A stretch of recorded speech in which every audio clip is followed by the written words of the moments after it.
Foundation stone వేస్తే ఇక అది మెల్లగా మెల్లగా తెలంగాణ ప్రాజెక్ట్ కదా, ఇప్పుడు పట్టుకున్న లేడు, దాన్ని మాట్లాడడం లేదు, అయ్యలేదు, అవ్వలేదు. ఒక అనాథలాగా ఆ బ్యారేజ్ వరకు కట్టేశారు.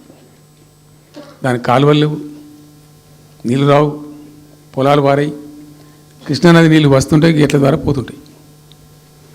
ఎప్పటి వరకు ఈ తతంగం 2001లో గులాబీ జెండా ఎగిరేదాకా ఇదే తతంగం. ఇంకా విషాదం ఏంటంటే అప్పుడు ముఖ్యమంత్రి ఉన్న చంద్రబాబు నాయుడు ఆయన మహబూబ్నగర్ జిల్లాను దత్తత తీసుకున్నాడు. ఆయన దత్తతలో ఉండే చేసి నేను అడాప్ట్ చేసుకుంటున్నా ఈ కరువు జిల్లా, దీన్ని అది చేస్తా, ఇది చేస్తా, పొడి చేస్తా అని మాటలు చెప్పి ఇష్టం వచ్చినన్ని పునాదురాలు వేసిండు.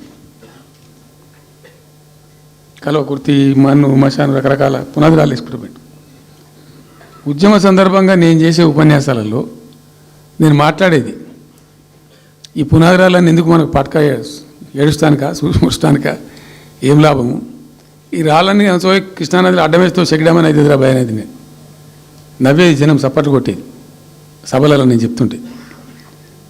ఒక్క డ్రాప్ వాటర్ కూడా పొలాలు పారడానికి రాలే.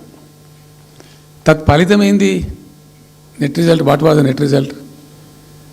పాలమూరు జిల్లాలో ప్రతి తాలూకా కేంద్రం అంటే ప్రతి నియోజకవర్గ కేంద్రం నుంచి వలసలు పోవడానికి ప్రజలు ప్రతి బొంబాయి నుంచి bus, Narayanpet Bombay bus, Wanaparthy Bombay bus, ఇంచుమించు అన్ని తాలూకాల నుంచి బొంబాయికి డైరెక్ట్గా బస్సు. ఏం చేస్తారు? ప్రజలు పుట్ట చేత పట్టుకొని వలస పోవాలి, బతకపోవడు తప్ప ఇంకో గతి లేదు. జిల్లాకు జిల్లా మొత్తానికి మొత్తం 100% కృష్ణా బేసిన్లో ఉంటుంది. భయంకరమైన కరువు. చివరికి ఆ జిల్లాలో ఉండే అనేక మంది కవులు